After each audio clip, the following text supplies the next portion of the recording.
Você já parou para pensar numa coisa? Jesus ele nunca disse para você fugir do dinheiro, mas na verdade ele disse uma coisa que incomoda muito mais. Ele disse assim: ou você serve a Deus ou você serve ao dinheiro. Não tem meio termo. Hoje a gente vai entender um pouco melhor sobre isso, porque tem uma mentira por aí circulando em várias igrejas. A mentira de que se você tiver muita fé, você vai ter muito dinheiro na sua conta. Mas a Bíblia diz uma coisa que é completamente diferente disso. A Bíblia vai dizer que o dinheiro ele é o teste da nossa fé e não o resultado da nossa fé. Olá, tudo bem? Meu nome é Renato, seja muito bem-vindo aqui ao nosso canal Bíblia Talk. É uma alegria imensa ter você aqui junto com a gente no dia de hoje. Nesse canal a gente abre a palavra de Deus para entender o que ela está falando com a gente, o que Deus está falando com a gente, de uma forma clara, direta e objetiva, que faça sentido na sua vida. E no nosso último vídeo a gente falou sobre a mordomia do tempo, a gente falou sobre o Cromos, sobre o Kairos, eu tenho certeza que você aprendeu bastante. A gente entendeu sobre como a mordomia, ela vive no nosso presente, ela não está no nosso passado e muito menos no nosso futuro. Ela está aqui disponível para mim e para você no dia de hoje. É hoje que a gente começa vivendo com sabedoria. E também é hoje que a gente vai começar a avançar em conhecer a Deus através da palavra. Porque no vídeo de hoje a gente vai levar esse assunto para uma outra esfera. A gente vai ver como que a gente administra, como é que a gente cuida daquilo que Deus colocou nas nossas mãos. Nós vamos falar hoje sobre a temida aula sobre a mordomia financeira. Tem muita gente por aí que evita falar sobre esse tema, que dá até coceira. Tem gente que distorce esse tema, mas hoje a gente vai ver a luz da palavra de Deus, com calma. Vamos ver o que realmente a Bíblia está falando pra gente, pra mim e pra você, sobre o dinheiro. Tudo pronto aí? Então vamos começar com o nosso primeiro ponto de hoje. Antes da gente começar a falar sobre planilha, sobre dízimo, sobre orçamento, a Bíblia coloca uma verdade muito importante na mesa. E é uma verdade simples que eu e você nós precisamos entender. Ageu 2:8 vai dizer, o profeta vai dizer: a prata é minha, o ouro é meu, declara o Senhor dos Exércitos. Pronto, tá dito, tá claro. Mais claro do que isso eu não sei como deixar para você.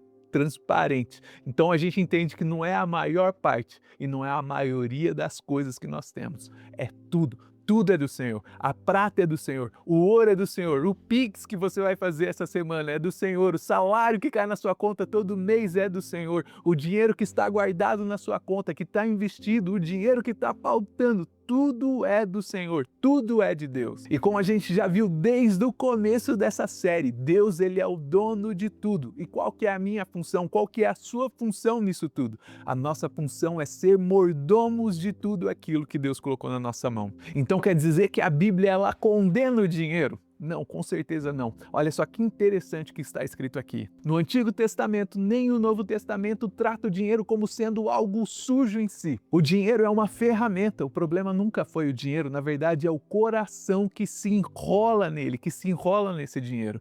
Eu quero que você pense aí na sua cabeça nesse exato momento, porque você precisa entender que Abraão ele era uma pessoa rica, assim como Jó também foi rico, Salomão foi rico, a riqueza em si nunca foi o problema. Nenhuma dessas pessoas que estão listadas na Bíblia como sendo abastadas com dinheiro, elas nunca foram julgadas pelo tamanho da conta que ela tinha. Nenhum deles era ímpio por causa do dinheiro, é isso que eu quero que você entenda. Então Deus ele não julga o tamanho da sua conta bancária, mas na verdade ele julga a posição do seu coração em relação a essa conta que você tem. E é aqui que eu quero soar um alerta muito importante para você.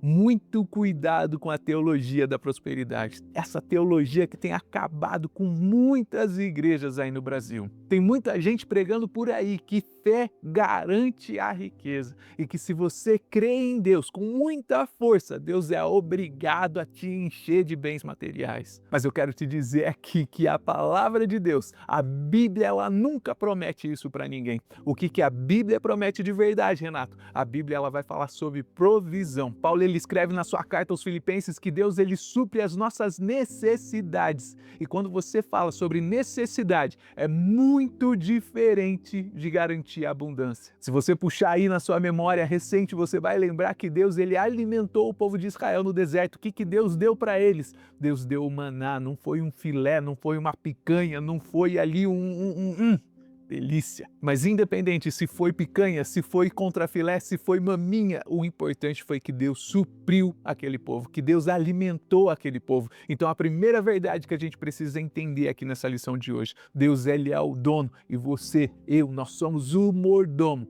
E o dinheiro que Deus colocou na sua mão é uma ferramenta que nós precisamos usar. Imagina aí na sua cabeça um pai que colocou a carteira dele na mão do filho dele de 8 anos a hora que chegou ali na fila do mercado. O dinheiro que está na mão da criança é o dinheiro do pai, não é o dinheiro da criança. Mas aí quando chega na hora de passar as compras, na hora de fazer o pagamento, o filho vê aquele monte de balinha, de chiclete, de doce ali na frente dele e ele pega aquele doce e ele pega aquele dinheiro que era do pai dele e paga aquilo. Aquela criança está usando o que não é dela para pagar aquela conta, para um propósito que não foi o que era combinado com a missão que o pai dele deu para ele. E para a criança não tem nenhum problema, ela não vê nada de errado naquilo que ela fez. Para ela o dinheiro estava na mão dela e ela fez o que ela queria. Então quando eles chegam em casa, o pai pergunta para aquela criança, cadê o troco? E é exatamente assim que a gente trata o dinheiro de Deus. Tá na nossa mão, tá na sua mão, mas o dinheiro não é seu, o dinheiro não é meu. E eu quero te dizer uma coisa muito importante. Um dia, eu e você, nós vamos prestar conta sobre esse dinheiro, sobre o que Deus colocou nas nossas mãos. E aí eu quero te fazer uma pergunta agora. Se Deus ele pedisse hoje para você uma prestação de contas das suas finanças nos últimos 30 dias, no último mês, o que você iria mostrar para Deus? O que você fez com o dinheiro que Deus colocou na sua mão? Pensa aí na sua cabeça, nesse exato momento, o que você mostraria para ele? Então eu quero que você entenda que reconhecer que Deus é o dono é o primeiro passo. E o segundo passo, ele é ainda muito mais difícil, porque o segundo passo é você aprender a viver tranquilamente, com tranquilidade com aquilo que Deus colocou na sua mão. E aí nós vamos para o nosso segundo ponto, e é justamente aqui que Jesus ele vai falar uma coisa que choca muita gente quando ouve, quando lê esse versículo. Mateus capítulo 6, no versículo 24. Ele vai dizer que ninguém pode servir a dois senhores, porque ele vai amar um e vai odiar o outro, porque ele vai se dedicar a um e vai desprezar o outro. E ele vai dizer que você não pode servir a Deus e ao dinheiro. Presta atenção no que Jesus está fazendo aqui.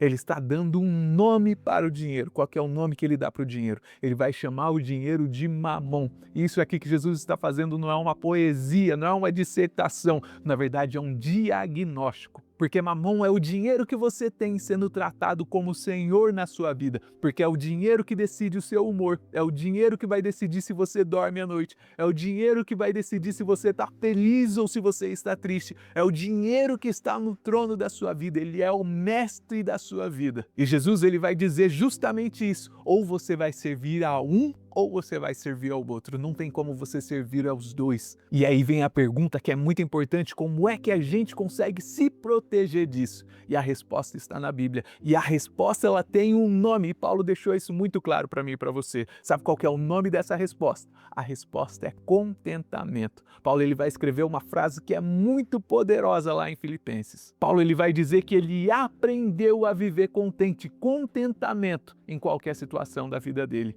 E eu quero que você repare nessa palavra que ele usou. Ele disse que ele aprendeu a se contentar. Então a gente entende que contentamento, ele não nasce da gente, não é uma coisa que é gerada dentro da gente, não é um dom que a gente recebe de Deus, não é um temperamento que você desenvolve, mas na verdade é algo que você aprende. Na sobra, Paulo aprendeu. Quando estava faltando, ele aprendeu. Quando ele tinha muito, ele aprendeu. E olha só, quando você entende isso, é libertador. Porque se Paulo aprendeu a viver assim, se ele aprendeu a estar contente com aquilo que ele tinha, se ele aprendeu o contentamento, isso significa que eu e você, nós podemos aprender também. Mas a gente precisa ter muita atenção, porque contentamento é completamente diferente de preguiça. Contentamento não é você estar, a vida é assim, eu nasci assim, eu vou morrer assim e deixa quieto.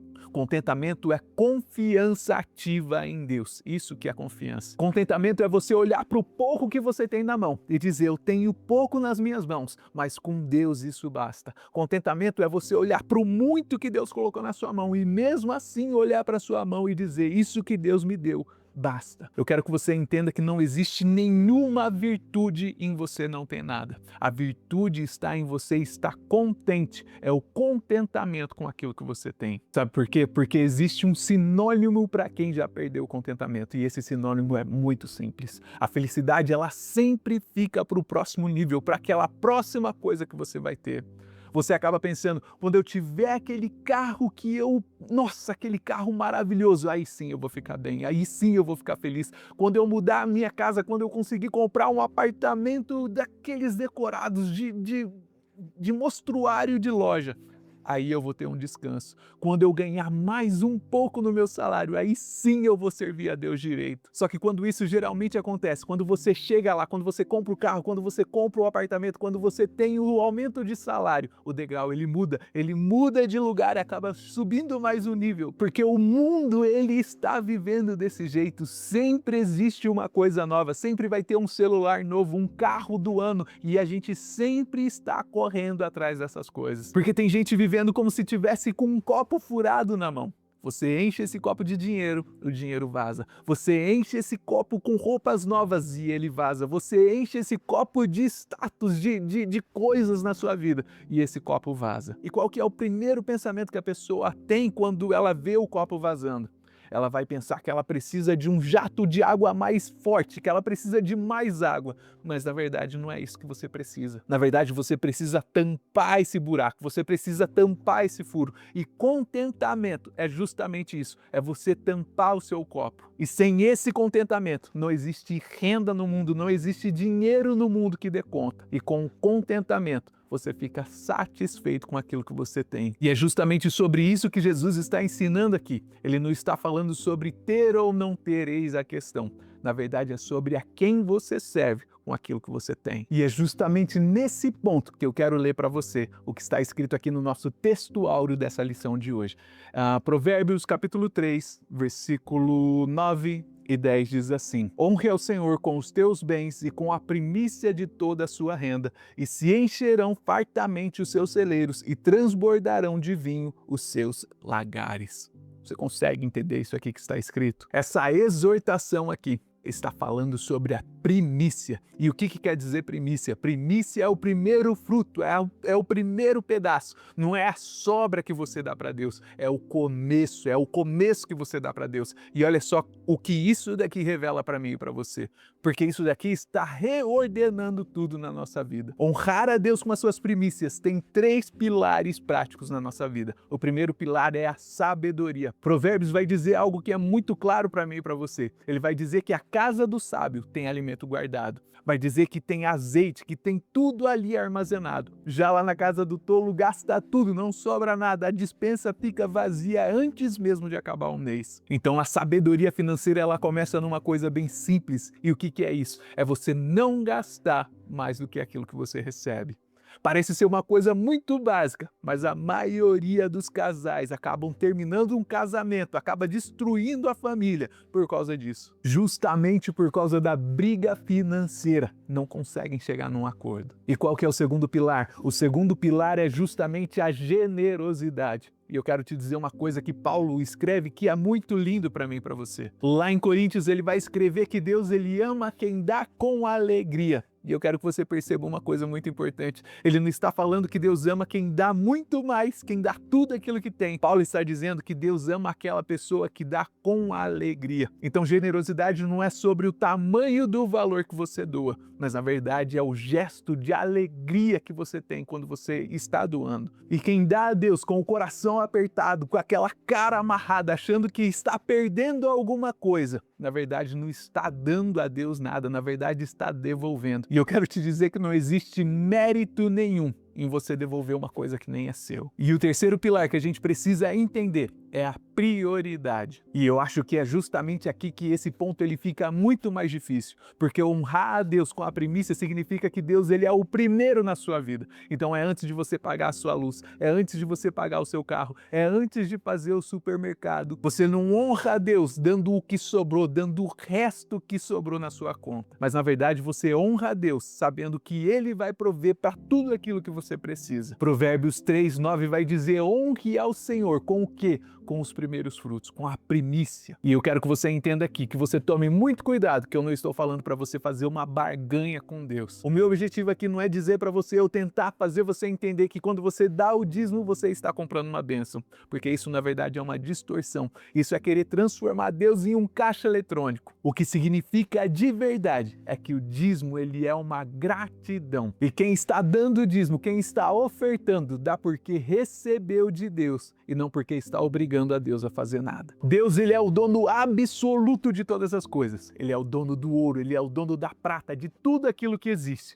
E eu e você, nós somos mordomos de tudo aquilo que ele colocou nas nossas mãos hoje. Mamon promete satisfação absoluta. Só que o problema é que Mamon ele nunca entrega nada. Já quando você tem um contentamento, Cristo dá para mim e para você uma paz, mesmo quando a gente tem pouco na nossa mão. E honrar a Deus com as nossas primícias, gastar com sabedoria aquilo que ele coloca nas nossas mãos, dá alegria para mim e para você. Finanças, dinheiro não é um tema secundário no Evangelho. Na verdade, se você parar para prestar atenção, você vai ver que Jesus ele falou muito mais sobre dinheiro do que ele falou sobre o céu e sobre o inferno juntos. Pensa nisso aí na sua cabeça. E eu tenho certeza que ele não fez isso à toa. Ele queria nos ensinar um princípio. E é isso que nós aprendemos hoje. E se esse vídeo te ajudou de alguma forma, já deixa o seu like e compartilha com alguém que precisa ouvir sobre isso também. E se você é um professor de escola dominical, se você é um líder de célula, ou se você está aí no grupo da sua igreja, se inscreve nesse canal, compartilha esse vídeo com todo mundo, porque cada compartilhamento que você faz ajuda essa palavra a chegar em vários outros lugares. E como sempre, eu espero que você tenha aprendido pelo menos uma coisa ou duas com o vídeo de hoje. Nós nos vemos no próximo, se Deus assim nos permitir.